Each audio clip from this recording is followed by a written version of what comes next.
디모데전서 6장 15절 말씀.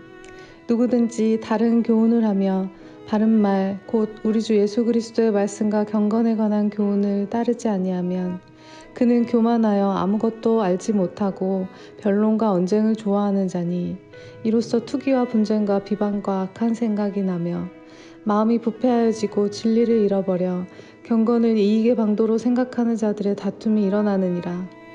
그러나 자족하는 마음이 있으면 경건은 큰 이익이 되느니라. 우리가 세상에 아무것도 가지고 온 것이 없음에 또한 아무것도 가지고 가지 못하리니 우리가 먹을 것과 입을 것이 있은즉 족한 줄로 알 것이니라. 부하려 하는 자들은 시험과 올무와 여러 가지 어리석고 해로운 욕심에 떨어지나니 곧 사람으로 파멸과 멸망에 빠지게 하는 것이라. 돈을 사랑함이 일만하게 뿌리가 되나니 이것을 탐내는 자들은 미혹을 받아 믿음에서 떠나 많은 근심으로써 자기를 찔렀도다. 아멘. 샬롬, 복된 토요일 아침입니다. 이번 한 주간도 우리 성도님들 참 많은 수고하셨고요. 또한 오늘 하루가 참된 쉼의 시간으로 우리 모두에게 감사함이 되었으면 좋겠습니다. 오늘은 디모데전서 6장 3절로 10절의 말씀인데요. 돈을 사랑함이라는 제목으로 말씀 나누고자 합니다. 자, 돈을 사랑함. 먼저 결론부터 내리고 시작하겠습니다. 우리들의 사랑의 대상은 돈이 아니라 하나님이어야 하죠. 이 돈은요, 우리가 사용해야 될 수단이어야 합니다. 하지만 문제는 어디서부터 시작됩니까? 사랑해야 될 하나님은 사랑하지 않고 사용해버리고요. 사용해야 될 수단일 이 돈을 사랑함으로 말미암아 이게 엇갈림으로 말미암아 우리의 삶의 무질서가 이루어지고요. 또한 그 무질서는 우리의 삶의 무너짐과 다툼으로 일어나게 되더라. 이게 오늘 본문의 요지예요. 자, 그렇다면 어찌하여서 이렇게 주객이 전도되고 무질서함이 들어오게 되었느냐? 3절을 보십시오. 누구든지 다른 교훈을 하며 바른 말 곧 우리 주 예수 그리스도의 말씀과 경건에 관한 교훈을 따르지 아니하면, 자, 이 출발점이 어디예요? 바른 교훈이 아니라 다른 교훈이죠. 여러분, 바른 교훈은 뭡니까? 예수 그리스도의 말씀. 바른 교훈은 무엇입니까? 하나님의 거룩함을 닮아가고자 하는 그 경건함. 이게 바른 교훈이에요.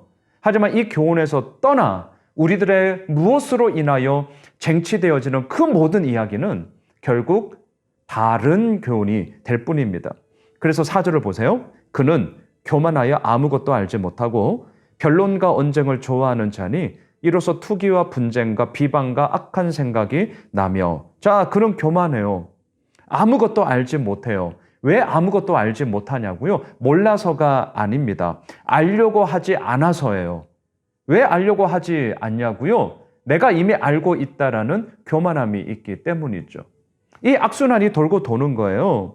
이 교만함이 있다 보니까 나는 다 알고 있어. 이렇게 생각하다 보니까 변론, 언쟁, 투기, 분쟁, 비방, 악한 생각이 그 가운데 일어나게 되죠. 5절로 가보세요. 마음이 부패하여지고 진리를 잃어버려 경건을 이익의 방도로 생각하는 자들의 다툼이 일어나느니라. 자, 종종 제가 말씀을 드려요. 말씀을 읽을 때 처음과 마지막을 이렇게 이어보시라고요. 3절, 누구든지 다른 교훈을 하며 이렇게 시작된 그 모든 삶의 결과는 뭐예요? 5절 마지막, 다툼이 일어나느니라. 사랑이 일어나지 않아요. 감사가 일어나지 않아요. 능력이 일어나지 않습니다. 다툼이 일어나요. 다툼이. 그리고 그 다툼은요, 너무나도 참 우리들에게 뼈아픈 이야기인데 경건을 나의 이익의 수단을 삼으로 말미암아 완전히 엉뚱한 이야기로 하나님을 얘기하지만 그 속내는 결국은 나의 이익을 챙기려고 하는 그러한 나의 탐욕의 이야기로 변질되어지니 그 가운데서 다툼이 일어날 수밖에 없더라는 것이죠. 9절로도 한번 가보세요. 부하려 하는 자들은 시험과 올무와 여러 가지 어리석고 해로운 욕심에 떨어지나니 곧 사람으로 파멸과 멸망에 빠지게 하는 것이라. 10절, 돈을 사랑함이 일만하게 뿌리가 되나니 이것을 탐내는 자들은 미혹을 받아 믿음에서 떠나 많은 근심으로써 자기를 찔렀도다. 자, 부하려 하는 자들은 이 말을 오해는 하지 마십시오. 그럼 목사님, 부하려고 하는 것 자체가 잘못되었나요? 잘못되었습니까? 아니요. 예를 들어 볼까요?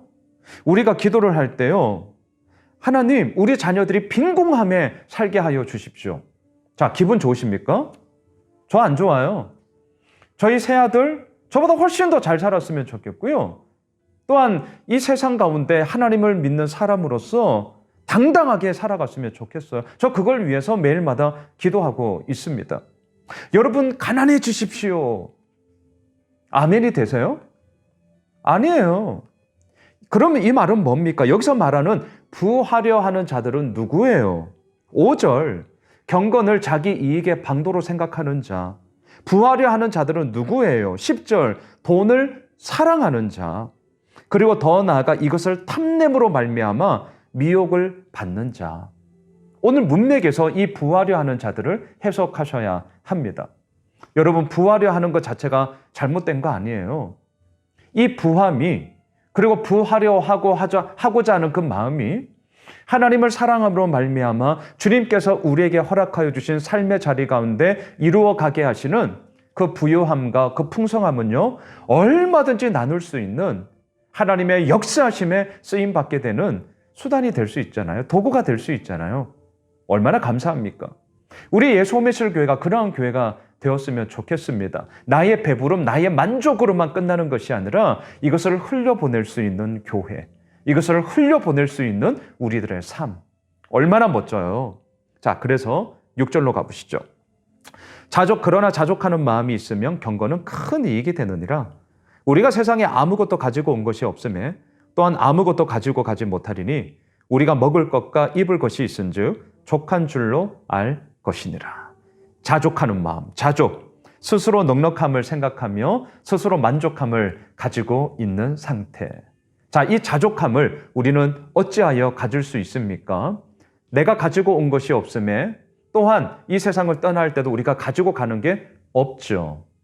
그러한 우리들의 인생 가운데 참된 주인 되시는 하나님이 하지만 우리와 함께 하지 않습니까?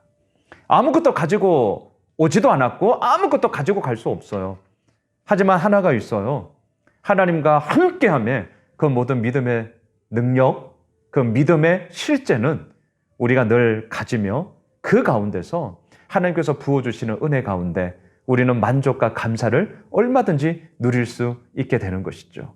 그래서 얘기하는 것입니다. 자족하는 마음이 있으면 경건은 큰 이익이 되느니라. 하나님으로 말미암아 주어진 그 감사함의 이야기가 우리 가운데 흘러 넘치게 될 터인데 하나님의 거룩함을 닮아가고자 하는 그 경건의 모습 속에 성화의 과정 가운데 얼마나 큰 힘이 되겠습니까? 불평, 불만은요, 하나님과의 거리를 자꾸 멀어지게 하죠. 하나님과의 관계에서 계속 걸려 넘어지게 해요. 하지만 이미 우리들 삶 가운데 허락하여 주심에 대한 감사, 만족, 기쁨, 그리고 그 만족과 기쁨과 감사를 통하여 하나님 아버지 앞에 나아가고자 하는 경건, 얼마나 큰 힘이 됩니까? 얼마나 큰 능력이 되어지는 것입니까?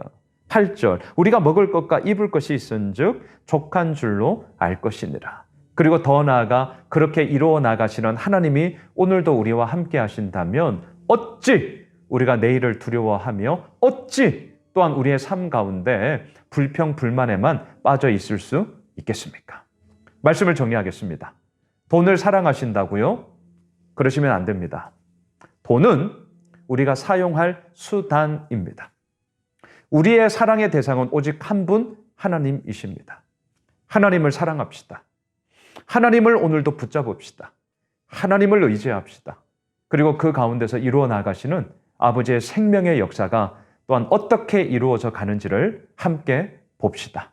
바라기는 오늘 토요일 하루가 그러한 하나님과의 관계 속에 친밀한 사귐이 이루어지길 원하고요. 또한 내일 주일 예배를 통하여 그 하나님을 마음껏 찬양하며 예배하게 되는 우리 모두가 되시길 주님의 이름으로 축복합니다.